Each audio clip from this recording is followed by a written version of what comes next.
Testing of Hyundai HGN40 air circuit breaker. The basic settings will be set by the customer. For testing, we add a 220 volt AC power supply. At first, we trip the breaker manually.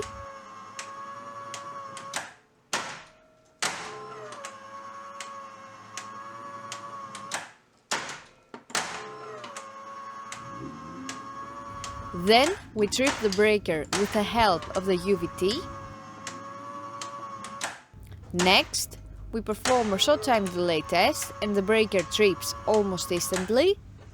And lastly, we perform a long time delay test, and after about 15 seconds, the breaker trips.